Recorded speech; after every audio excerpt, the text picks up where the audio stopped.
Welcome to mastermind of GK. एक बार फिर से आप लोग का स्वागत है मास्टर माइंड ऑफ जीके में। फ्रेंड्स, आज इस वीडियो में जीके जीएस का 100 क्वेश्चंस को देखेंगे। सभी क्वेश्चन का लेवल है जो 10वीं कक्षा के समकक्ष है, बिहार पुलिस फायरमैन के लिए इंपॉर्टेंट है, तो पूरा प्रैक्टिस शीट जरूर देखिएगा। चलिए वीडियो को शुरू करते हैं। फ्रेंड्स, वीडियो को लाइक नहीं किए तो वीडियो को लाइक कर दिए, और चैनल पर पहली बार विजिट करें तो चैनल को सब्सक्राइब कर बेल आइकन को जरूर दबा दिएगा। एप्लीकेशन पर देखिए प्रत्येक दिन कुछ नया नया डाला जा रहा है। फ्रेंड्स, अभी उसमें बहुत सारा काम बाकी है, तो आप लोग एप्लीकेशन इंस्टॉल नहीं किए हैं तो प्ले स्टोर में जाएँ, मास्टर माइंड ऑफ जीके लिखिएगा प्ले स्टोर में, तो एप्लीकेशन आ जाएगा फ्रेंड्स, वहाँ से आप लोग डाउनलोड कर लीजिएगा। नहीं तो इस वीडियो के नीचे डिस्क्रिप्शन में भी लिंक दिया हुआ है, वहाँ से डाउनलोड कर सकते हैं। टेलीग्राम चैनल से भी आप लोग अवश्य जुड़ जाएं, टेलीग्राम चैनल का लिंक भी इस वीडियो के नीचे डिस्क्रिप्शन में दिया हुआ है। तो चलिए फ्रेंड्स, 100 प्रश्न देख लेते हैं। आप लोग ये प्रैक्टिस सेट है, आप लोग गेस करते चलिएगा क्या आंसर राइट होगा। आज का पहला सवाल आपका है कि निम्नांकित की स्थापना का क्रम बताइए। ठीक है, इसका क्रम बताना है फ्रेंड्स। जैसे अंतर्राष्ट्रीय श्रम संगठन, तो देखिए कब कब हुआ था मैं बता देता हूँ फ्रेंड्स, यहाँ कर लीजिएगा। जैसे अंतर्राष्ट्रीय श्रम संगठन की स्थापना, इसका जो मुख्यालय कहाँ पड़ता है, जिनेवा में पड़ता है ना। इस हुआ था 1919 ईस्वी में। ठीक है, याद रखिए कितना, 1919 ईस्वी में। उसके बाद में यह अंतर्राष्ट्रीय मुद्रा कोष, जिसका वाशिंगटन डीसी में पड़ता है फ्रेंड्स, इसकी स्थापना हुआ था 1945 ईस्वी में। कितना, 1945 ईस्वी में। दो हो गया। अंतर्राष्ट्रीय वित्त वाला हो गया फ्रेंड्स आपका, तो इसका स्थापना हुआ था 1956 ईस्वी में। ठीक है, इसका भी वाशिंगटन डीसी पड़ता है। फिर अंतर्राष्ट्रीय न्यायालय हो गया फ्रेंड्स, इसकी स्थापना कब हुआ था, तो 1946 ईस्वी में हुआ था, और इसका मुख्यालय कहाँ पड़ता है, द हेग में पड़ता है। ठीक है, तो देख लीजिए फ्रेंड्स, इसको कह रहा है कि आपका क्रम बताना है ना, स्थापना का क्रम। तो सवाल नंबर 1 का correct answer option number A हो जाएगा। ठीक है, 1 2 3 4 देखिए, 1919 ईस्वी, 1945 ईस्वी, 1956 ईस्वी। एक मिनट फ्रेंड्स, और ये आपका है जो अंतर्राष्ट्रीय, नहीं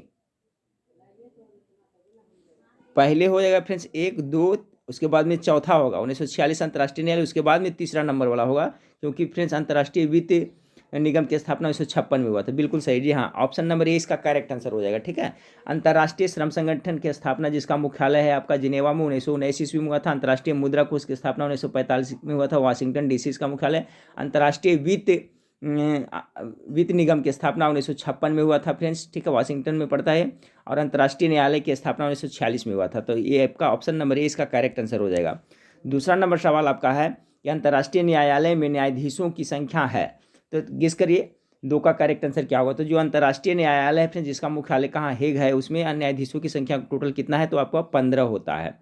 याद रखिए फ्रेंड्स, न्यायाधीश की नियुक्ति कितने वर्ष के लिए होती है, तो 9 वर्ष के लिए होती है। ठीक है, अंतर्राष्ट्रीय न्यायालय में जो न्यायाधीश होते हैं उनके कार्यकाल कितने दिनों का होता है, तो 9 वर्ष का होता है। ये भी क्वेश्चन पूछा जाता है, याद रखिएगा।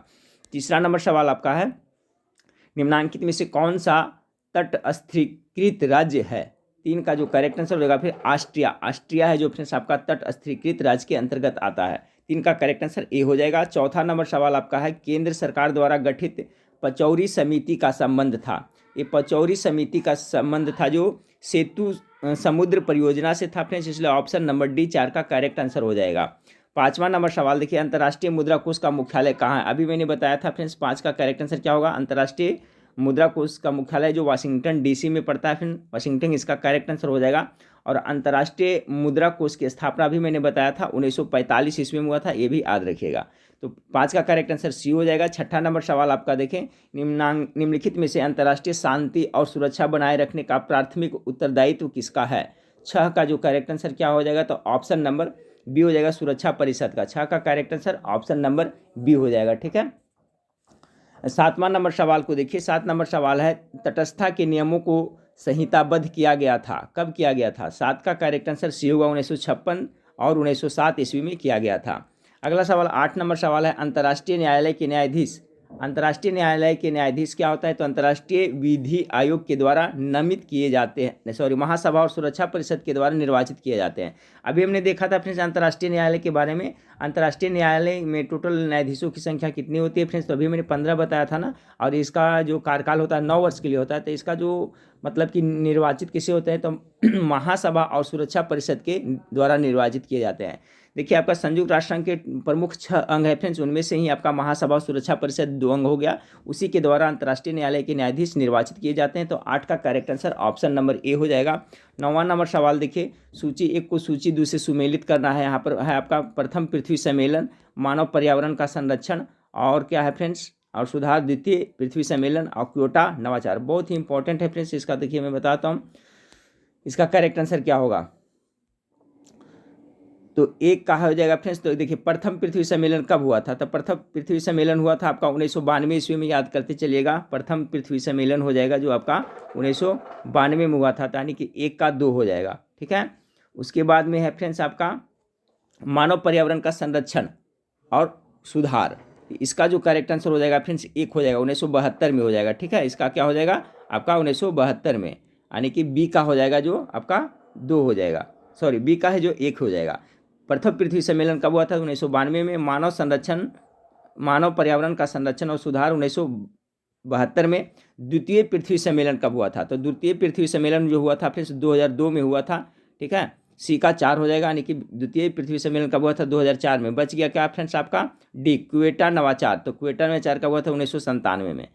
इसका जो करेक्ट आंसर हो जाएगा फ्रेंड्स एक का 2, बी का 1, सी का 4 और डी का 3 हो जाएगा, ठीक है। एक का हो जाएगा जो आपका 2 हो जाएगा प्रथम पृथ्वी सम्मेलन, बी का 1 हो जाएगा फ्रेंड्स मानव पर्यावरण का संरक्षण सुधार 1972। द्वितीय पृथ्वी सम्मेलन कब हुआ था फ्रेंड्स, तो सी का हो जाएगा 2002 में, और डी क्योटो नवाचार हुआ था 1997 में। ऑप्शन नंबर बी इसका करेक्ट आंसर हो जाएगा। चलिए अगला सवाल देखिए कि कोई राज्य केवल मान्यता से ही अंतर्राष्ट्रीय व्यक्ति है और बनता है, यह कहना है। तो 10 का जो करेक्ट आंसर है ऑप्शन नंबर बी होगा, निर्माणात्मक सिद्धांत का है कि कोई राज्य केवल मान्यता से ही अंतर्राष्ट्रीय व्यक्ति है और बनता है, तो इसका correct answer option number B हो जाएगा। 11 नंबर सवाल देखिए, अंतर्राष्ट्रीय दंड न्यायालय का स्थान है।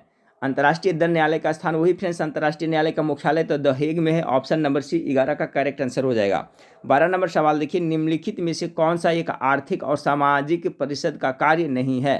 12 का correct answer option number C, विशिष्ट अभिकरणों के कृत्यों का अधीक्षण और नियंत्रण, ये है जो आपका आर्थिक और सामाजिक परिषद का कार्य नहीं है। बाकी आर्थिक और सामाजिक विकास का प्रणयन ये इसका काम है। मानव कल्याण के बेहतर मानकों को प्रणयन ये भी उनका काम है। मानव अधिकारों और मूल स्वतंत्रताओं का अनुपालन ये सभी है जो आपका आर्थिक और सामाजिक परिषद का कार्य है, जबकि ऑप्शन नंबर सी है जो नहीं है, इसलिए करेक्ट आंसर सी हो जाएगा। 13 नंबर सवाल देखिए, रुवांडा के अंतर्राष्ट्रीय दंड अधिकरण का गठन हुआ है। तो 13 नंबर सवाल का जो करेक्ट आंसर हो जाएगा ऑप्शन नंबर ए, महासभा के संकल्प पर। 14 नंबर सवाल देखिए, मानवाधिकारों की सार्वभौम घोषणा 1948 को अंगीकृत किया गया था। 14 का correct answer option number B, महासभा द्वारा, ठीक है, महासभा द्वारा। आज देखिए फ्रेंड्स जो आपका था 10 दिसंबर 1948 को महासभा ने 48 राज्यों के मतों से इसका स्वीकार किया था, ठीक है। 10 दिसंबर को कौन सा दिवस मनाया जाता है, इसका जवाब आप लोग हमें कमेंट करके बताइएगा। बहुत बार मैं पढ़ा चुका हूँ फ्रेंड्स, 10 दिसंबर को कौन सा दिवस के रूप में मनाया जाता है। अगला सवाल को देखते हैं, अंतर्राष्ट्रीय न्यायालय के न्यायाधीशों की पदावधि क्या है, ठीक है। तो 15 का करेक्ट आंसर क्या होगा, अभी मैंने इससे संबंधित प्रश्न बताया था कि अंतर्राष्ट्रीय न्यायालय में न्यायाधीशों की संख्या 15 होती है और इसका जो कार्यकाल होता है 9 वर्ष के लिए नियुक्त किया जाता है। ऑप्शन नंबर डी इसका करेक्ट आंसर हो जाएगा। 16 नंबर सवाल देखिए, निम्नांकित संगठनों में से कौन सा बच्चों के कल्याण से सीधे संबंधित है। 16 का करेक्ट आंसर हो जाएगा friends option number C, UNICEF. याद रखिएगा यूनिसेफ फ्रेंड्स, जिसका मुख्यालय कहाँ पड़ता है, तो न्यूयॉर्क में पड़ता है। यूनिसेफ बच्चों के कल्याण से संबंधित एक संगठन है, ठीक है फ्रेंड्स। देखिए जो आपका एप्लीकेशन है फ्रेंड्स, उसमें जो स्पेशल जीके है वो बहुत ही इंपॉर्टेंट है। उसमें आज एक टॉपिक भी ऐड किया जाएगा फ्रेंड्स, जो अंतर्राष्ट्रीय जितने भी संगठन है ना, उसकी स्थापना, उसका मुख्यालय कहाँ है, वो टॉपिक वाइज जीके में, स्पेशल जीके में आज इंक्लूड कर देंगे फ्रेंड्स। उसी तरह से टोटल 50 टॉपिक में कवर करूँगा कम से कम फ्रेंड्स। एग्जाम के टाइम में 50 टॉपिक पढ़ के जाइएगा तो उसमें 30 क्वेश्चन आपका कन्फर्म मिलना ही मिलना है। इसलिए मैं बोलता हूँ एप्लीकेशन सभी लोग मोबाइल में रखिए फ्रेंड्स, और कोई पैसा वगैरह नहीं लगता उसमें, सब फ्री ऑफ कॉस्ट जो भी है मटेरियल, तो सभी लोग डाउनलोड करें फ्रेंड्स, और ज़्यादा से ज़्यादा एप्लीकेशन को शेयर कर दें ताकि ज़्यादा डाउनलोडर हो जाए फ्रेंड्स, ताकि मुझे भी काम करने में उस पर मन लगे। तो 16 का correct answer option number C, UNICEF हो जाएगा। 17 नंबर सवाल को देखिए, 17 नंबर सवाल है आपका, निम्नलिखित में से कौन अंतर्राष्ट्रीय न्यायालय का सदस्य था। 17 का correct answer option number B, doctor Narendra Singh थे जो आपका अंतर्राष्ट्रीय न्यायालय के सदस्य थे फ्रेंड्स, ठीक है। वे अंतर्राष्ट्रीय न्यायालय के अध्यक्ष भी रह चुके हैं डॉक्टर नरेंद्र सिंह। 18 नंबर सवाल को देखिए, संयुक्त राष्ट्र संघ का प्रथम महासचिव कौन था। 18 का गेस करते चलिएगा फ्रेंड्स। तो देखिए ट्रिगवेली इसका जो है करेक्ट आंसर हो जाएगा। संयुक्त राष्ट्र संघ के प्रथम महासचिव नॉर्वे के रहने वाले थे ट्रिगवेली, ये भी पूछा जाता है। देखिए क्वेश्चन पूछा जाता है कि संयुक्त राष्ट्र संघ का प्रथम महासचिव कौन थे, तो ट्रिगवेली। ये कहाँ के रहने वाले थे, तो ये आपका नॉर्वे के रहने वाले थे। 19 नंबर सवाल देखिए, संयुक्त राष्ट्र चार्टर के अंतर्गत मानवाधिकार के प्रणयन के लिए आयोग गठन करने की शक्ति निम्नलिखित में से किसको है? 19 नंबर सवाल का correct answer option number B होगा, आर्थिक और सामाजिक परिषद का। अगला सवाल देखिए, अगला सवाल है मानव पर्यावरण पर स्टॉकहोम सम्मेलन किस वर्ष में आयोजित किया गया था? 20 नंबर सवाल का करेक्ट आंसर हो जाएगा फ्रेंड्स 1972 इसमें। इंपॉर्टेंट सवाल है, इसको जरूर याद रखिएगा कि मानव पर्यावरण पर स्टॉकहोम सम्मेलन किस वर्ष आयोजित किया गया था? तो 1972 में किया गया था। करेक्ट आंसर आपका ऑप्शन नंबर ये हो जाएगा। 21 नंबर, माइक्रो कंप्यूटर क्या नहीं कर सकता है? जो माइक्रो कंप्यूटर है वो क्या नहीं कर सकता है? 21 नंबर सवाल का जो करेक्ट आंसर होगा ऑप्शन नंबर डी, यह करना जो उसे करने को न कहा गया हो। अगला सवाल देखिए, 22 नंबर सवाल, ग्रीन हाउस प्रभाव यदि रोका न गया तो अगले 100 वर्षों में उसका फलस्वरूप क्या होगा? चलिए, कॉमन सेंस की बात है, ग्रीन हाउस प्रभाव पर अगर नहीं रोका जाए, प्रतिबंध नहीं लगाया जाए फ्रेंड, तो 100 वर्षों में आगे क्या हो सकता है? 22 का गेस करिए। तो 22 का होगा फ्रेंड्स कि पृथ्वी के समुद्री स्तर और तापमान दोनों में वृद्धि हो जाएगी। ठीक है, यानी कि ऑप्शन नंबर डी इसका करेक्ट आंसर होगा। पृथ्वी के समुद्री स्तर और तापमान में वृद्धि हो जाएगी, समुद्री स्तर भी बढ़ जाएगा फ्रेंड्स, जिससे क्या पूरा पृथ्वी जलमग्न होने की संभावना रहेगी। जो हिम है फ्रेंड्स वो क्या है, पिघल जाएगा। ठीक है, तो पता है सभी को हिमालय पर जितना पे फ्रेंड्स ठंडे प्रदेश है वहाँ पर सिर्फ बर्फ़ है। अगर जो टेम्परेचर बढ़ेगा तो क्या हो जाएगा, पानी ज़्यादा होगा। तो जब पानी ज़्यादा होगा तब पृथ्वी के समुद्री स्तर क्या हो जाएगा, उसका तापमान में वृद्धि हो जाएगा। चलिए अगला सवाल को देखते हैं, निम्नलिखित में से कौन सा सत्य है? 23 नंबर सवाल का करेक्ट आंसर क्या होगा? तो 23 का जो होगा फ्रेंड्स, एड्स HIV के कारण होती है। देखिए, एच है जो HIV वायरस के कारण, एड्स है जो HIV वायरस के कारण होता है। तो यही कथन आपका जो सत्य है ऑप्शन नंबर डी 23 का करेक्ट आंसर होगा। 24 नंबर सवाल है, कथन में है DDT का प्रयोग प्रभावी जीवन नाशक होते हुए भी पश्चिमी देशों में रोक दिया गया है। DDT में पर्याप्त समय तक वातावरण में स्थायी रहने की प्रवृत्ति है। 24 नंबर सवाल का जो करेक्ट आंसर होगा फ्रेंड्स ऑप्शन नंबर ए हो जाएगा। ए और आर दोनों सही है और आर की सही व्याख्या कर रहा है। सभी को पता है फ्रेंड्स, DDT का प्रयोग प्रभावी जीवन नाशक होते हुए पश्चिमी देशों में रोक दिया गया है। और दूसरा है कि DDT में पर्याप्त समय तक वातावरण में स्थायी रहने की प्रवृत्ति होती है। बिल्कुल सही है। एक आपका DDT छिड़काव किया जाता है कीटनाशक के लिए। शराब में मुख्यतः रहता है, देखिए शराब जो पीते हैं फ्रेंड्स उसमें जो क्या होता है जिसके कारण नशा होता है ना 25 का हो जाएगा, उसमें एथिल एल्कोहल की मात्रा होती है। ठीक है, ऑप्शन नंबर ए इसका करेक्ट आंसर हो जाएगा। अगला सवाल को देखिए कि जीनिको प्रौद्योगिकी है क्या है? जेनिको प्रौद्योगिकी क्या है? तो 26 का correct answer option number B होगा। खाद्य फसलों की प्रजाति को विकसित करने का एक तरीका है जेनिको प्रौद्योगिकी। 26 का करेक्ट आंसर बी हो जाएगा। फिर 27 नंबर सवाल को देखिए, बिजली के कारीगर हाथ में रबड़ के दस्ताने पहनते हैं क्योंकि फ्रेंड्स रबड़ विद्युत का क्या होता है, कुचालक होता है, ताकि उसको बिजली की झटका ना लगे। यानी ऑप्शन नंबर बी इसका करेक्ट आंसर हो जाएगा।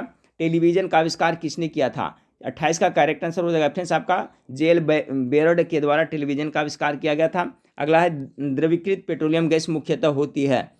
आपका द्रवीकृत पेट्रोलियम गैस क्या होता है? Liquid petroleum gas friends. LPG में तो मुख्य रूप से क्या होता है, प्रोपेन वगैरह होता है ना। एक मिनट फ्रेंड्स, आपका द्रवित कह रहा है ना, LPG लिक्विड पेट्रोलियम गैस रसोई के रूप में किया जाता है। तो इसमें किसका किसका मिश्रण होता है? ठीक है, तो इसमें देखिए फ्रेंड्स आपका कार्बन मोनोऑक्साइड तो होगा, ऑक्सीजन तो होगा नहीं, मेथेन और प्रोपेन दोनों होता है। ठीक है, प्रोपेन भी होता है फ्रेंड्स और आपका मेथेन कम मात्रा में होता है। ऐसे मुख्य रूप से देखा जाए फ्रेंड्स तो प्रोपेन और ब्यूटेन होता है, दोनों ऑप्शन में दे दिया है। ठीक है फ्रेंड्स,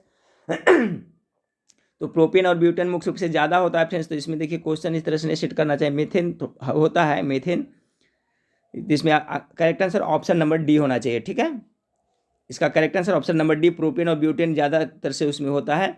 ठीक है, और ये लिक्विड गैस में फ्रेंड्स गंधहीन गैस होता है, तो इसमें गंध के लिए मिथाइल मरकैप्टन डाला जाता है, ये भी आप लोग याद रखिएगा। अगला सवाल को देखिए, 30 नंबर सवाल को, कि निम्नलिखित में से कौन सा मौलिक कण नहीं है? मौलिक कण इसमें कण नहीं है। देखिए कोई भी पदार्थ का है जो परमाणु का मौलिक कण 3 होते हैं फ्रेंड्स, इलेक्ट्रॉन, प्रोटॉन और न्यूट्रॉन। तो इलेक्ट्रॉन, प्रोटॉन, न्यूट्रॉन, फोटॉन है जो मौलिक कण के अंतर्गत नहीं आएगा। ठीक है, इलेक्ट्रॉन है जो ऋण आवेशित कण है, इसका खोज जे थॉमसन ने किया था फ्रेंड्स। न्यूट्रॉन है जो इस पर ऋण कुछ भी नहीं रहता है, न्यूट्रल रहता है, और प्रोटॉन पे पॉजिटिव धनावेश होता है। 31 नंबर सवाल को देखिए, ऊनी वस्त्र हमें गर्म रखते हैं, कारण ऊनी रेशे एक विशेष प्रकार के प्रोटीन के बने होते हैं जो ऊष्मा के कुचालक होते हैं। सही उत्तर का चयन करना है 31 का फ्रेंड्स। तो ए इसका करेक्ट आंसर हो जाएगा ए।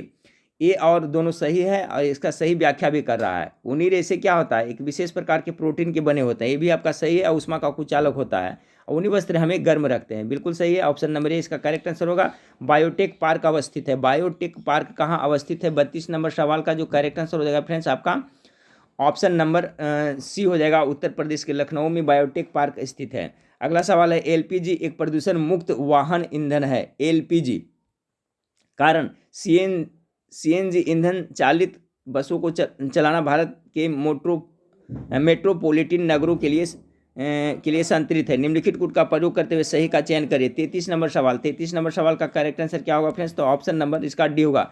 एक गलत है परंतु आर सही है, क्योंकि फ्रेंड्स आपका ये जो है एलपीजी एक प्रदूषण मुक्त वाहन ईंधन है। नहीं, एलपीजी का तो लिक्विड पेट्रोल रसोई ईंधन के रूप में किया जाता है। ये देखिए, सीएनजी ईंधन चलित बसों को चलाना भारत के मेट्रोपॉलिटन नगरों के लिए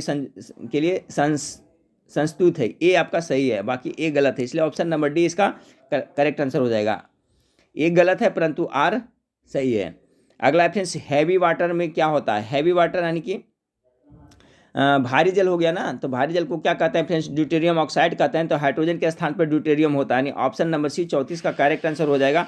35 नंबर सवाल क्या होगा? 35 नंबर सवाल देखिए, 35 नंबर सवाल आपका घरेलू डिटर्जेंट में प्रयोग होने वाला उस तत्व का नाम बताएंगे जो नदी और झीलों के प्रदूषण के लिए मुख्य रूप से उत्तरदायी पाया जाता है। 35 का जो करेक्ट आंसर हो जाएगा फ्रेंड्स आपका फॉस्फोरस हो जाएगा। घरेलू डिटर्जेंट में प्रयोग होने वाले उस तत्व का नाम बताइए जो नदी और झीलों के प्रदूषण के लिए मुख्य रूप से उत्तरदायी होता है, तो उसमें क्या होता है? आपका फॉस्फोरस होता है ना। 35 का correct answer option number A हो जाएगा। 36 नंबर सवाल को देखिए, 36 नंबर सवाल, निम्नलिखित में से कौन नत्रजनी जैव उर्वरक के रूप में प्रयोग नहीं होता है? 36 का करेक्ट आंसर होगा नाइट्रोलिन। नाइट्रोलिन है जो आपका है जो फ्रेंड्स नत्रजनी जैव उर्वरक के रूप में प्रयोग नहीं होता। बाकी एजोला और नीलहरित शैवाल और अल्फा इसका प्रयोग होता है। तो ऑप्शन नंबर डी 36 का करेक्ट आंसर हो जाएगा। 37 नंबर सवाल को देखें, जब कोई वस्तु पृथ्वी से चंद्रमा पर ले जाए तो क्या होगा फ्रेंड्स? 37 का उसका भार घट जाता है। ठीक है, अगर यहाँ 60 kg का है, चंद्रमा पर ले जाएगा तो कितना हो जाएगा? 1/10 हो जाता है ना, 1/10 यानी वहाँ पर सीधे 6 kg का हो जाएगा। फाइबर ऑप्टिकल्स जिस सिद्धांत पर आधारित है वह एक क्वेश्चन हो सकता है एग्जाम में पूछा जाए। ठीक है, फाइबर ऑप्टिकल्स, तो ये देखिए किस पे होता है फ्रेंड्स? 38 का गेस करिए करेक्ट आंसर।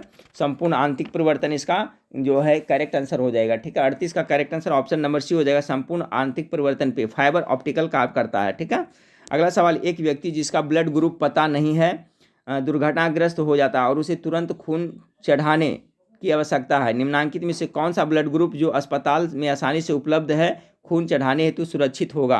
तो 39 का जो करेक्ट आंसर हो जाएगा फ्रेंड्स ऑप्शन नंबर ए हो जाएगा। ठीक है, ओ और RH इसके लिए उपयुक्त होगा। ठीक है फ्रेंड्स, 39 नंबर सवाल का ये हो जाएगा। RH फैक्टर ये रहेगा फ्रेंड्स, और यानी O रहेगा और RH फैक्टर निगेटिव रहेगा। ये है जो आसानी से चढ़ाया जा सकता है। चलिए 40 नंबर सवाल है, यूनिक्स डॉक्स विंडोज उदाहरण है, किसका उदाहरण है? कंप्यूटर से संबंधित सवाल है फ्रेंड्स, तो ये सभी है जो कार्यकारी प्रोग्राम के उदाहरण है। 40 का correct answer option number B हो जाएगा। 41 नंबर सवाल है कि घोषिताराम जहां बुद्ध कुछ समय के लिए रुके थे स्थित था। ठीक है, घोषिताराम कहाँ स्थित था? ये 41 का करेक्ट आंसर हो जाएगा ऑप्शन नंबर डी, कौशाम्बी में पड़ता है। 42 नंबर सवाल को देखिए, 42 नंबर सवाल आपका है कि निम्न गुप्त शासकों में से कौन सर्वप्रथम महाराजाधिराज की उपाधि धारण करने वाला था? 42 का अच्छा सवाल है फ्रेंड्स। तो देखिए, महाराजाधिराज की उपाधि सर्वप्रथम चंद्रगुप्त प्रथम ने किया था। ऑप्शन नंबर बी 42 का करेक्ट आंसर हो जाएगा। 43 नंबर सवाल देखिए, 43 नंबर सवाल है, निम्न में से किस एक इतिहासकार ने अशोक का इतिहास केवल अभिलेखों के आधार पर लिखा था? 43 का करेक्ट आंसर भंडारकर इसका करेक्ट आंसर हो जाएगा। ठीक है, भंडारकर महोदय ने केवल है जो फ्रेंड्स अशोक के अभिलेखों के आधार पर उसके इतिहास का सृजन किया था, इसलिए correct answer option number A हो जाएगा।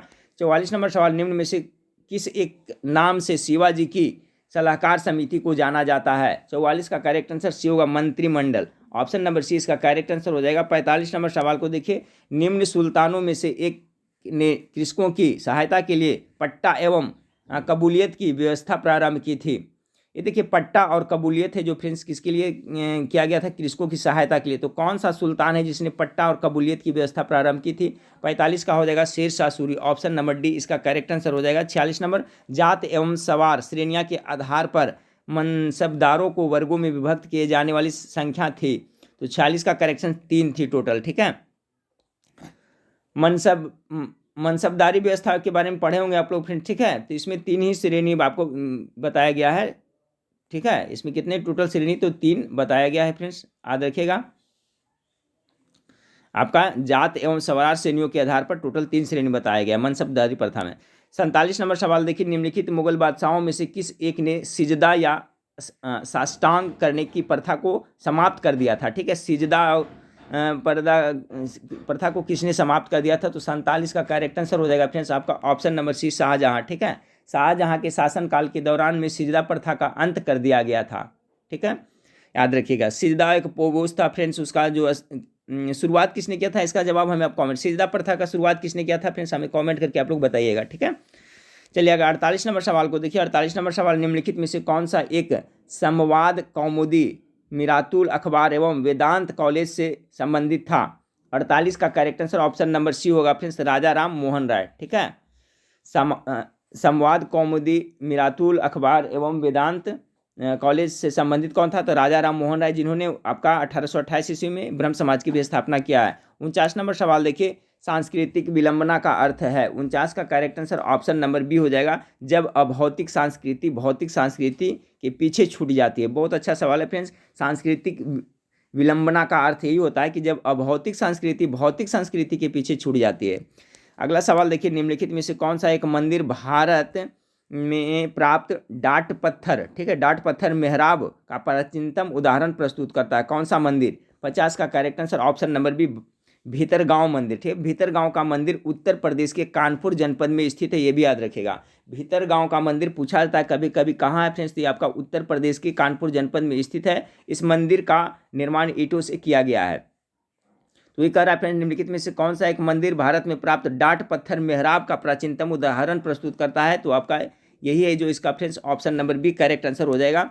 अगला सवाल है, शिक्षा पर सबसे प्राचीन रचना है। शिक्षा पर सबसे प्राचीन रचना अगर जो देखा जाए फ्रेंड्स, तो आपका ये हो जाएगा प्रतिशाक्य सूत्र, ये सबसे प्राचीन रचना है शिक्षा पर। इसका PDF कहिएगा फ्रेंड्स, तो कमेंट करके हम टेलीग्राम चैनल में डाल देंगे।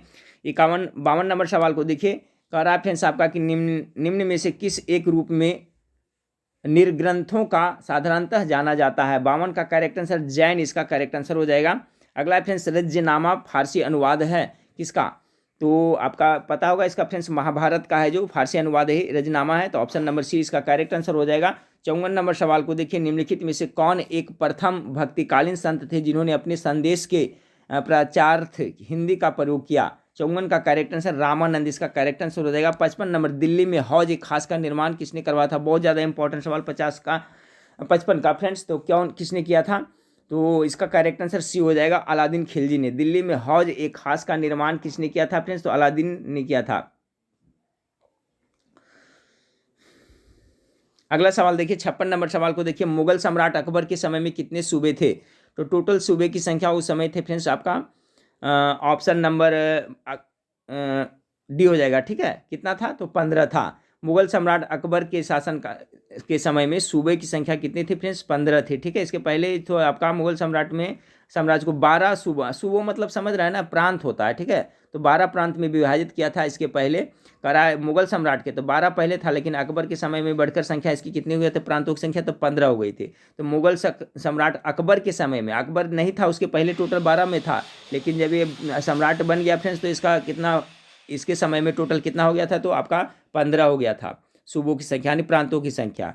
57 नंबर सवाल को देखिए, नगीना मस्जिद किस किले में स्थित है। 57 का करेक्ट आंसर क्या होगा, तो नगीना मस्जिद है जो आपका friends option number B Agra में है, ठीक है। शाहजहां के शासन अवधि में निर्मित नगीना मस्जिद आगरा में स्थित है, ठीक है। नगीना मस्जिद है जो किसके समय में बना था फ्रेंड्स, तो आपका शाहजहां के समय में बना था। 58 नंबर सवाल को देखिए कि निम्नलिखित में से कौन एक रत्न खान का रचयिता है। 58 का जो करेक्ट आंसर हो जाएगा ऑप्शन नंबर ए मलुक दास, इसका करेक्ट आंसर होगा। रत्न खान का जो है फ्रेंड्स आपका ये हो जाएगा फ्रेंड्स मुल्क दास हो जाएगा। 58 का correct answer option number A हो जाएगा, रत्न खान का रचयिता मलुक दास हो जाएगा। 59 नंबर सवाल देखिए, संगीत यंत्र तबला का आविष्कार निम्न में से किसने किया था। चलिए सभी को पता होगा इसका जवाब मेरे ख्याल से, तो अमीर खुसरो इसका करेक्ट आंसर हो जाएगा। तबला का आविष्कार इसने किया था अमीर खुसरो, ठीक है। संगीत वाद्य यंत्र तबला का आविष्कार अमीर खुसरो को माना जाता है फ्रेंड्स, याद रखिएगा। अगला है संगम साहित्य का की भाषा क्या थी, ये भी इंपॉर्टेंट है। 60 नंबर सवाल का तो देखिए संगम साहित्य का भाषा देखा जाए फ्रेंड्स तो आपका तमिल थी, ऑप्शन नंबर सी इसका करेक्ट आंसर हो जाएगा। 61 नंबर सवाल को देखिए भारतीय संविधान के निर्माताओं के मन तथा आदर्शों की झलक मिलती है, तो इसका जो हो जाएगा प्रस्तावना में हो जाएगा, ठीक है, प्रस्तावना जिसे उद्देशिका भी कहते हैं फ्रेंड्स। अगला सवाल को देखिए इनमें से कौन राजकीय भाषा नहीं है, राजकीय भाषा इसमें से कौन है, कश्मीरी, संस्कृत, राजस्थानी और मैथिली। 62 का correct answer option number C हो जाएगा, ठीक है। भारत की 8वीं अनुसूची में टोटल 22 भारतीय भाषाओं को उल्लेख किया गया है फ्रेंड्स, ठीक है। उसमें यह जो आपका ये राजस्थानी नहीं है, इसमें देखिएगा था असमिया, बंगला, गुजराती, हिंदी, कन्नड़, कश्मीरी, मलयालम, मराठी, उड़िया, पंजाबी, संस्कृत, सिंधी, तमिल, तेलुगु, कोंकणी, मणिपुरी, नेपाली, उर्दू, बोडो, संथाली, डोगरी, मैथिली, ये सब है, लेकिन राजस्थानी इसमें आपका नहीं मिलता है, इसलिए राजकीय भाषा ही नहीं है। टोटल कितने 22 भाषा है। 63 नंबर सवाल को देखिए कि निम्नलिखित में से ब्रिटिश संविधान की किस विशेषता को भारतीय संविधान में शामिल किया गया है। 63 का करेक्ट आंसर हो जाएगा फ्रेंड्स आपका ऑप्शन नंबर डी हो जाएगा, ठीक है। ब्रिटिश संविधान की किस विशेषता को भारतीय संविधान में शामिल किया गया है, तो संसदीय ये पद्धति की सरकार, विधि का शासन, विधि निर्माण की प्रक्रिया। क्वेश्चन पूछा जाता है कि भारत में संसदीय प्रणाली कहाँ से अपनाया गया है, तो ब्रिटिश संविधान से अपनाया गया है। विधि का शासन वहीं से लिया गया है, विधि निर्माण की प्रक्रिया भी आपको वहीं से लिया गया है।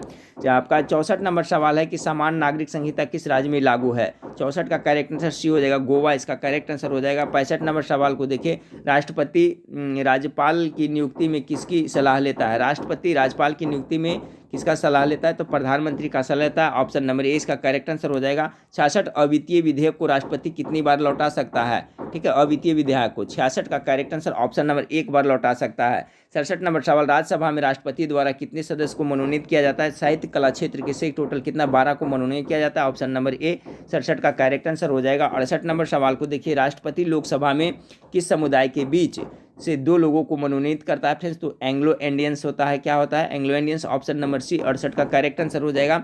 69 नंबर सवाल को देखिए निम्नलिखित में से किस अधिकारी की नियुक्ति प्रधानमंत्री की राय पर राष्ट्रपति के द्वारा की जाती है, तो 69 का करेक्ट आंसर हो जाएगा फ्रेंड्स भारत के मुख्य न्यायाधीश, ये भी हो जाएगा। संघ लोक सेवा आयोग, ये भी हो जाएगा। राज्यों का राज्यपालानी, उपयुक्त सभी, ऑप्शन नंबर डी इसका करेक्ट आंसर हो जाएगा।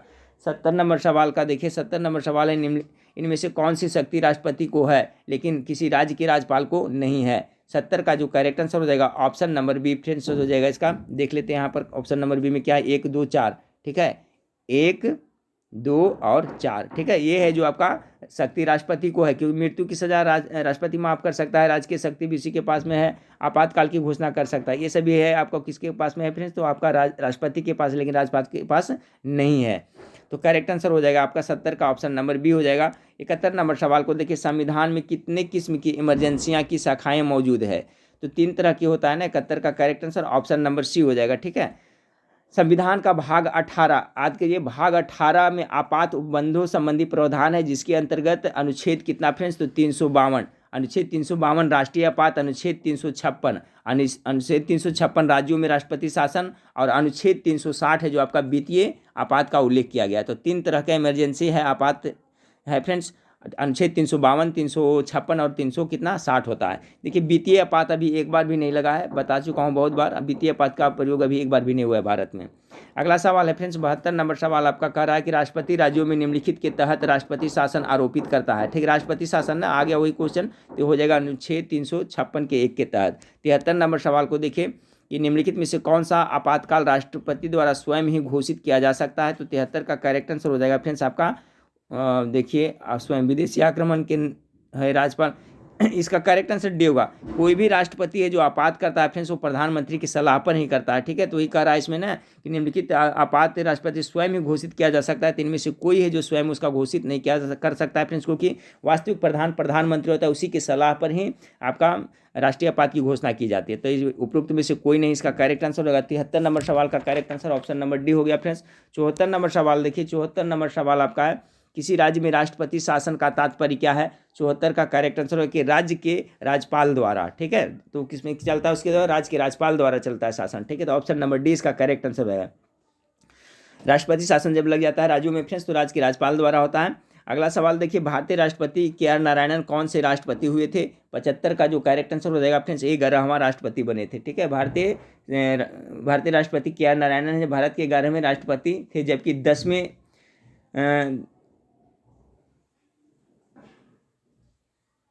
एक मिनट फ्रेंड्स, भारतीय राष्ट्रपति के आर नारायणन कौन से जी हाँ बिल्कुल 11वें राष्ट्रपति थे, इसका करेक्ट आंसर ए हो जाएगा। इसका कारण क्यों है फ्रेंड्स आपका 11वें, क्योंकि फ्रेंड्स प्रथम राष्ट्रपति जो डॉक्टर राजेंद्र प्रसाद थे ना, तो वो क्या है 2 बार बने थे ना, कार्यकाल का निर्वहन किया था, 2 बार लगातार राष्ट्रपति बने थे, इसलिए इनका पोजीशन क्या आया था, 11वां आया था। अगला सवाल देखिए फ्रेंड्स, राष्ट्रपति स्वरूप की सरकार का निष्पादन निम्नलिखित किस देश में सर्वोत्तम है? 76 का करेक्ट आंसर संयुक्त राज्य अमेरिका, क्योंकि फ्रेंड्स जो भारत में राष्ट्रपति का पद उपराष्ट्रपति का पद लिया गया है वो अमेरिका के संविधान से लिया गया है। भारत के राष्ट्रपति के पद को कौन हटा सकता है फ्रेंड्स, तो कौन हटा सकता है इसको, तो इसका जो सबसे पावरफुल कौन है फ्रेंड्स, पहले भी बता चुका हूँ, संसद में महाभियोग के द्वारा इनको हटाया जा सकता है। संविधान के अनुच्छेद 61 सभी लोग याद रखिए, 61 के तहत राष्ट्रपति पर संविधान का अतिक्रमण करने पर महाभियोग का प्रस्ताव करके संसद द्वारा हटाया जा सकता है। ठीक है, तो कितना अनुच्छेद, तो अनुच्छेद 61 के तहत महाभियोग लगा करके राष्ट्रपति को हटाया जा सकता है संसद के द्वारा। 78 नंबर, जब राष्ट्रपति को अपने पद से इस्तीफा देना हो तो वह त्यागपत्र किसे संबोधित प्रेषित करेंगे फ्रेंड्स, तो देखिए जब राष्ट्रपति है तो किसको संबोधित करेगा फ्रेंड्स, तो आपका उपराष्ट्रपति को करेगा। ऑप्शन नंबर सी इसका करेक्ट आंसर हो जाएगा। प्रधानमंत्री कैसे बनाया जाता है, चलिए कॉमन सेंस की बात है, तो ये किसके, तो नियुक्ति होता है ना, प्रधानमंत्री की नियुक्ति होता है, राष्ट्रपति बहुमत दल के नेता को प्रधानमंत्री नियुक्त करता है। सभी याद रखिएगा, प्रधानमंत्री नियुक्ति कौन करता है, राष्ट्रपति करता है, बहुमत दल के जो नेता होते हैं। 80 नंबर, वह निर्वाचक मंडल, थोड़ा फास्ट कर रहे हैं फ्रेंड्स क्योंकि समय आप लोग के पास भी कम है और ज़्यादा प्रैक्टिस सेट करना है आप लोग को। ये सब बहुत सारे क्वेश्चन का जवाब तो आप लोग को पता होगा, लेकिन प्रैक्टिस बहुत जरूरी है। 80 नंबर सवाल, वह निर्वाचक मंडल जो उपराष्ट्रपति का चुनाव कराता है। 80 का correct answer option number D, Lok Sabha और राज्यसभा इसका करेक्ट आंसर होगा, जो उपराष्ट्रपति का चुनाव कराता है। 81 नंबर सवाल को देखिए, 81 नंबर सवाल आपका, निम्नलिखित में से किसे सफ़ेद हाथियों का देश कहा जाता है? 81 का बहुत ही इंपॉर्टेंट सवाल है फ्रेंड्स, तो इसका हो जाएगा थाईलैंड को सफ़ेद हाथियों का देश कहा जाता है। ठीक है, जहाँ सफ़ेद हाथी को पवित्र पशु माना जाता है। ठीक है फ्रेंड्स, एक 1000 हाथियों का देश कहा जाता है। ठीक है, तो 1000 हाथी का देश कहेगा तो लाओस हो जाएगा, याद रखिएगा लाओस। 1000 हाथियों का देश यानी 1000 हाथी को लाना है, इस तरह से याद रखिए, 1000 हाथी को लाना है यानी लाओस को 1000 हाथियों का देश। तो बच गया फ्रेंड्स क्या, सफ़ेद हाथियों का देश किसे कहते हैं, तो थाईलैंड को सफ़ेद हाथियों का देश कहते हैं। अगला 1000 हाथियों का लाओस याद रखिएगा। जापान को land of the rising sun क्यों कहा जाता है, यानी उगते हुए सूरज का देश उसे क्यों कहा जाता है, तो 82 का करेक्ट आंसर सी हो जाएगा, क्योंकि जापान विश्व में ऐसा देश है जो पूर्व में सबसे अंतिम छोर पर है, अतः वहाँ सूर्योदय सबसे पहले होता है। 82 का correct answer option number C हो जाएगा फ्रेंड्स। अगला सवाल को देखिए, पर्वतों के अध्ययन को क्या कहा जाता है? बहुत इंपॉर्टेंट सवाल है फ्रेंड्स। 83 नंबर सवाल का जो करेक्ट आंसर हो जाएगा ऑप्शन नंबर सी, ओरोलॉजी से कहा जाता है। पर्वतों के अध्ययन का संबंध ओरोलॉजी से है, याद रखिएगा फ्रेंड्स, इसका करेक्ट आंसर हो जाएगा ऑप्शन नंबर सी हो जाएगा। जबकि फ्रेंड्स ऑर्निथोलॉजी के अंतर्गत पक्षियों का अध्ययन किया जाता है फ्रेंड्स, याद रखिएगा। ऑन्कोलॉजी के अंतर्गत क्या किया जाता है, तो कैंसर का अध्ययन किया जाता है, ये सभी याद रखिएगा फ्रेंड्स। ठीक है, तो ऑन्कोलॉजी के अंतर्गत कैंसर का अध्ययन किया जाता है, ओरोलॉजी के अंदर पर्वतों का अध्ययन, और ऑर्निथियोलॉजी के अंतर्गत पक्षियों का अध्ययन किया जाता है, तो सभी को आप लोग याद रखिएगा। और एक बच गया लिथोलॉजी। ठीक है फ्रेंड्स, लिथोलॉजी से असमुद्रण कहा जाता है ना, लिथोलॉजी का संबंध है जो भूविज्ञान की शाखा से है। ठीक है, लिथोलॉजी है जो भूविज्ञान की शाखा से संबंधित है, तो सभी को याद रखिए। ऑन्कोलॉजी कैंसर से, लिथोलॉजी भूविज्ञान हो गया, ऑरोलॉजी पर्वत का अध्ययन, और थियोलॉजी पक्षियों का अध्ययन। अगला फ्रेंड्स, मध्यरात्रि के सूर्य की भूमि का नाम से जाने जाने वाला देश कौन है, तो किसको कहते हैं फ्रेंड्स, तो 84 का करेक्ट आंसर नॉर्वे को कहा जाता है। मध्यरात्रि का सूर्य इसे देश किसे कहा जाता है फ्रेंड्स, तो मध्यरात्रि के सूर्य की भूमि आपका नॉर्वे को कहा जाता है। 85 नंबर सवाल देखिए, ज्वालामुखी पर्वतमाला सामान्यतः कहाँ पाई जाती है, तो 50 का करेक्ट आंसर हो जाएगा। अब देखिए आपका प्रशांत महासागर इसका करेक्ट आंसर हो जाएगा। 86 नंबर सवाल देखिए, इंडोनेशिया के उस विनाशकारी ज्वालामुखी का क्या नाम है जिसमें 2016 में फिर से विस्फोट हुआ था? 86 का correct answer option number A हो जाएगा, माउंट सिंगाबुंग हो जाएगा। ठीक है, 87 नंबर सवाल को देखिए, सुनामी नाम किस दिया गया है? सुनामी किसे दिया गया है फ्रेंड्स, तो आपको 87 का डी होगा, समुद्र के नीचे जो तरंग होता है उसी को सुनामी नाम दिया गया है। अगला है फ्रेंड्स का 88 नंबर, पृथ्वी तल के नीचे पिघले हुए पदार्थ को क्या कहा जाता है, तो उसे मैग्मा के रूप में जाना जाता है ना, आपका ऑप्शन नंबर डी इसका करेक्ट आंसर हो जाएगा। यही मैग्मा जब बाहर निकलता है ज्वालामुखी विस्फोट से फ्रेंड्स, तो वो जम जाता है, तो फिर उसमें अग्नि चटाई का निर्माण होता है। अगला सवाल है, पृथ्वी की परत के भीतर की हलचल का अध्ययन किसके द्वारा किया जाता है, तो 89 का करेक्ट आंसर ऑप्शन नंबर है, उसे भूविज्ञान कहा जाता है। ठीक है, भूविज्ञान के अंतर्गत किया जाता है ना। 90 नंबर सवाल को देखिए, मृदा का लवणीकरण किसके कारण होता है, तो 90 का जो करेक्ट आंसर हो जाएगा फ्रेंड्स, अधिक सिंचाई। ठीक है, मृदा का लवणीकरण अधिक सिंचाई के कारण होता है, जिससे मृदा सिंचित जल, ठीक है फ्रेंड्स, के वाष्पीकृत होने से नमक और खनिज शेष रह जाते हैं। इससे अलावा सिंचित भूमि पर लवण भवन होने का कारण मृदाएं होती है, ठीक है। तो देखिए मृदा का लवणीकरण किसके कारण होता है फ्रेंड्स, तो अधिक सिंचाई से। अधिक सिंचाई होती है फ्रेंड्स, तो क्या है कि आपका अभी मैंने बताया कि जब अधिक सिंचाई होता है तो क्या होता है, सिंचित जल है जो फ्रेंड्स वाष्पीकृत हो जाता है ना, उसमें नमी और खनिज शेष रह जाते हैं, इसलिए मृदा का लवणीकरण होता है। तो बहुत अच्छा सवाल है फ्रेंड्स, आपका अधिक सिंचाई से होता है, ठीक है। डाउट नहीं हो रहा था कि इसमें आप लोग का ये होगा, लेकिन करेक्ट आंसर ये होगा 90 का सी। 91 नंबर सवाल को देखिए, एंजोला के लिए मृदा उर्वरक को बढ़ाता है। तो 91 का करेक्ट आंसर डी हुआ, चावल की खेती। एंजोला चावल की खेती के लिए मृदा उर्वरक को बढ़ाता है, क्योंकि एंजोला है जो फ्रेंड्स एक प्रकार का क्या उर्वरक है। अगला सवाल को देखिए, 92 में समुद्र की एक चौड़ी उपखड़ी यानी प्रवेश मार्ग जो आकार में अवतल हो क्या कहलाती है। तो 92 का करेक्ट आंसर क्या हो जाएगा, 92 नंबर सवाल का आंसर गेस करें फ्रेंड्स। तो 92 का जो आपका करेक्ट आंसर हो जाएगा ऑप्शन नंबर सी हो जाएगा, खाड़ी कहलाता है, ठीक है, 92 का सी। 93 नंबर सवाल को देखिए, उन भू आकृतियों को क्या कहते हैं जो पृथ्वी में विभ्रंश के कारण बनती है तथा जिनके कारण एक सतह दूसरी सतह से नीचे चली जाती है। 93 का करेक्ट आंसर उसे विभ्रंश घाटी कहा जाता है। उन भू आकृतियों को क्या कहते हैं, जो भू आकृति का निर्माण होता है जो पृथ्वी में विभ्रंश के कारण बनती है तथा जिनके कारण एक सतह दूसरी सतह से नीचे चल जाते हैं, तो उसे विभ्रंश घाटी कहा जाता है, ठीक है। और देखिए यू आकार की घाटी है जो हिमनद के द्वारा बनता है, भी आकार की घाटी है जो आपका नदी के द्वारा बनता है। तो इसका क्वेश्चन भी आप लोग क्लियर रखिएगा। इसे पूछा था यू आकार की घाटी किससे बनता है, तो हिमनद के द्वारा इसका निर्माण होता है। चलिए कितना सवाल देख ले फ्रेंड्स, 7 सवाल और बच रहा है आपका। 94 नंबर सवाल देखिए, 94 नंबर सवाल आपका क्या है कि तटों से हल्के समुद्र अभिमुखी ढलान को क्या कहते हैं। तो 94 का करेक्ट आंसर उसे महाद्वीपीय कगार कहते हैं। ऑप्शन नंबर ए इसका करेक्ट आंसर होगा। तटों से हल्के समुद्र अभिमुखी ढलान को महाद्वीपीय कगार कहते हैं फ्रेंड्स। अगला सवाल है निम्नलिखित में से कौन सी आग्नेय शैल नहीं है।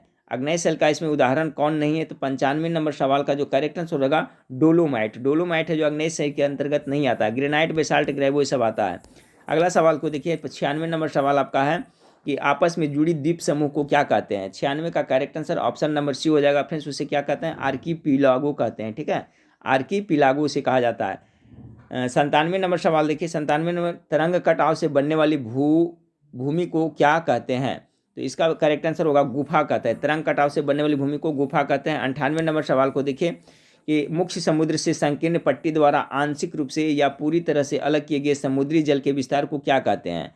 तो उसका कहता है उसे लैगून कहते हैं, ठीक है। लैगून झील भी होता है फ्रेंड्स, आप लोग को पता होगा। अगला सवाल 99 नंबर सवाल को देखिए, जल निकास प्रतिमान जिसमें सहायक नदियां लंबवत मिले वह क्या कहलाता है। 99 का correct answer option number B होगा, जाली यानी फफरी उसे कहा जाता है। 100 नंबर सवाल देखिए, नदी की तरुणावस्था में कौन सी प्रक्रिया होती है। तो 100 का जो करेक्ट आंसर होगा फ्रेंड्स ऑप्शन नंबर सी, घाटी को गहरा करना। नदी की तरुणावस्था में कौन सी प्रक्रिया होती है सबसे ज़्यादा फ्रेंड्स, तो वो घाटी को क्या करता है, गहरा करता है, यानी 100 का correct answer option number C होगा, ठीक है फ्रेंड्स। तो देखिए बहुत कम समय में 100 प्रश्नों का भी हम लोग प्रैक्टिस से देखिए फ्रेंड्स, इसमें बहुत सारे सवाल का आपका जवाब पता था, लेकिन लास्ट समय में फ्रेंड्स ज़्यादा से ज़्यादा प्रैक्टिस करिएगा तभी आपको पता चलेगा कि हाँ आप कितना क्वेश्चन आपको याद है या नहीं है फ्रेंड्स, और किस टाइप का क्वेश्चन बनाया जाता है, किस तरह से क्वेश्चन पूछा जाता है। इसलिए ज़्यादा से ज़्यादा प्रैक्टिस सेट करें और एप्लीकेशन पर जाकर के प्रत्येक दिन रिवीजन जरूर करें फ्रेंड्स, ठीक है। उसमें बहुत सारा स्टडी मटेरियल है, टॉपिक स्पेशल जीके भी उसमें मैं काम कर रहा हूँ फ्रेंड्स। अभी 7 दिन की मेरी छुट्टियाँ स्कूल में होली की हुई है, तो 7 दिन में बहुत सारा उसमें स्टडी मटेरियल डाला जाएगा। सभी स्टूडेंट एप्लीकेशन को जरूर रखें फ्रेंड्स, और ज़्यादा दोस्तों में आप लोग शेयर जरूर करें। जो पढ़ने वाला स्टूडेंट है उनके पास एप्लीकेशन का लिंक या तो नाम जरूर बताएं। आपके लिए मैं इतना मेहनत कर रहा हूँ फ्रेंड्स, तो कम से कम एप्लीकेशन का शेयर जरूर करें। चलिए नेक्स्ट वीडियो में फिर मिलते हैं फ्रेंड्स, तो देखने के लिए थैंक यू, धन्यवाद।